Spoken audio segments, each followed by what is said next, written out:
بسم الله الرحمن الرحيم. السلام عليكم ورحمة الله وبركاته. تعالوا نعمل أكلة حلوة جميلة من بتاعت زمان، أيام زمان وجمال زمان. معانا بصلاية مفرومة، أوكي، ومعانا معلقة سمنة، أي نوع سمنة اللي تحبيه، إن شاء الله بالزيت برضو. إيه يعني أيوه، إيه يعني مفيش مشكلة. مع أكلات ماجي غنيم. اتأخرت عليكم وما بصورش بقالي كتير عشان عيانة، معلش سامحوني، غصب عني والله عشان تعبانه. وقلت بقى لما الاكله دي عجبتني ونفسي راحت لها قلت اعملها، قلت اما اصورها معاكم. معلقه ايه؟ سمنه وبصلايه مفرومه، اوكي، على النار. بسم الله الرحمن الرحيم. ومعلقه توم. لما البصله تلاقيها خلاص ابتدت الالوان ده، نحط معلقه توم، اوكي، ونقلب مع بعضينا. الاكله الجميله اقتصاديه، مش بمبلغ يعني. ما اللي معهوش فلوس يا جماعه، احنا مش كل ما نعمل اكل، ما هي الدنيا الحمد لله بقت كويسه واحنا مش عارفين نعمل اكل اساسا. فنعمل اكل على قدنا وعيالنا هيفرحوا بيها قوي، بتاعت زمان بتاعت اهالينا، الاكل الجميل بتاع امهاتنا. ماشي.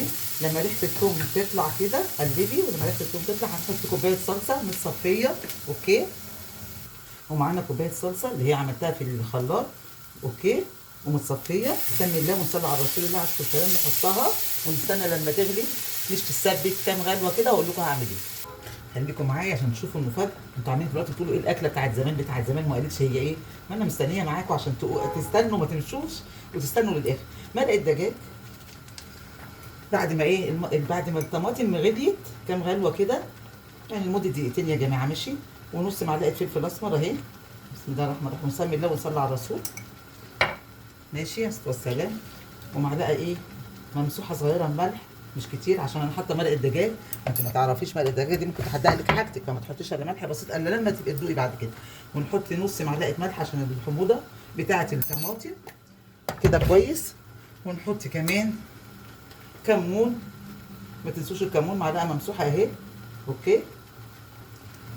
ونقلب. ومعانا ايه؟ حذروا فزروا، كوبايه عدس بجبه نقعاها بقالي ساعتين يا جماعه، اوكي. لازم تتنقع ساعتين عشان تستوي بسرعه، عشان احنا هنحطها من غير ما نسلقها. احنا هنحطها كده اهي مغسوله ومنقوعه، وهنحطها في الطماطم، اوكي. ونقلب تقليبه كده، ونكون مسخنين ميه بتغلي جنبنا، اوكي. ونحط كوبايه ميه بتغلي عليها، هنقلبها الاول لمده دقيقه وبعدين نحط كوبايه الميه اللي بتغلي. نحط بسم الله وهي سخنه، اوكي. احنا اتفقنا ميه سخنه بتغلي. منين؟ من الكاتل يا ماجي، من الكاتل. واكلات ماجي غنيم يام يام يام. هتدوقوا الاكل دي هتعجبكم قوي.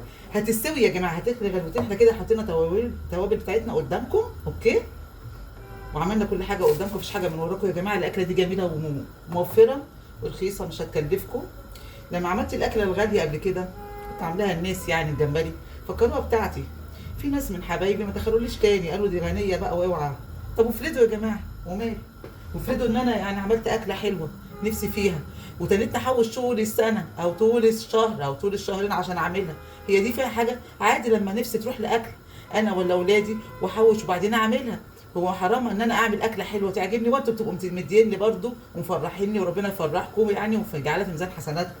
فيا جماعه ده الاكل البسيط اللي انا برضو بعمله، زيه زي الاكله الحلوه اللي ممكن تخطر على بالي واحوشها عشان اعملها. دي ما تحوشلهاش بقى، دي في اي وقت تعمليها، اكله جميله وموفره وحلوه. هنسيبها لما تستوي ونرجع لكم تاني.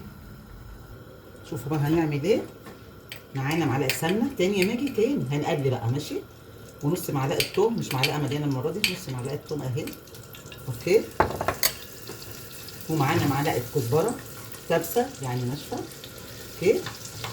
احنا دلوقتي لما اتكلمنا معاكم قلنا لكم هنعمل عدس بجبه، ما قلناش ان الكوبايه ولا الكوبايتين، لا انا عامله كوبايه واحده عدس بجبه، مج واحد، ونقعاه لمده ساعتين. وهو ده اللي انا عملته، وطلعت اكله جميله تكفي على فكره. واللي عاوز يكتر ويزود يزود، بكوبايه طماطم واحده، اللي عاوز يزود هيزود طبعا في الطماطم برضه. وهنحط ايه؟ وهنحط كزبره اخرى، اوكي. طبعا احنا موطيين على ايه؟ على العدس، ماشي يا جماعه، اتفقنا. يجي معلقه كزبره صغيره كده، ماشي، اكننا بنقلي الملوخيه اهو. سمي الله وصلي على رسول الله عليه الصلاه والسلام. دي اخر مرحله، اخر مرحله في الاكله الجميله اللي ما كلفتنيش حاجه يا جماعه غير 8 كوبايه العدس. هتقولي والطماطم؟ هقول لكم رخيصه. خدت كده 3 4 طماطمات ولا 5 طماطمات مستويين كانوا في الثلاجه، وكانوا مستويين اوريدي. على وشك بقى ان هم هيروحوا في 60 سلامه. وادي العدس بتاعنا اهو، ندفع بقى الناحيه الثانيه وندفع عليه الناحيه دي برده. وادي العدس بتاعنا، ونسمي الله ونعمل تش. ايه رايكم؟ ماشي. طبعا هو ما خدش سوا يا جماعه، خليكم عارفين العدس ما دام منقوع مش هياخد سوا. نسمي الله ونصلي على رسول الله عليه الصلاه والسلام، ونطلق كده في الطبق بتاعنا. هو طبعا مش سايب، لا هو ماسك كده شويه في نفسه، لان احنا حطينا حاجات بسيطه من الميه، حطينا كوبايه مش هتعوزي غيرها ان شاء الله. ولو عوزتي يعني معلقتين ميه كمان مفيش مشكله، غير كده ما هتعوزي، لان احنا مش عايزينه سايب. ده هيتغمس بالعيش يا جماعه، عيش محمص. سمي الله كده وصلي على رسول الله. حته بقدونسيه كده في النص عشان المنظر كده يكسر بس الحمار اللي عندي والجمال ده. ايه ده؟ ايه رايكم مع اكلات ماجي غنيم اللي بقالها كتير ما عملتش اكل؟ راجعه لكم تاني باكله بسيطه وخفيفه على المعده وخفيفه على الجيب ورخيصه جدا. وبونو احلى اكله مع اكلات ماجي غنيم. يم يم يم.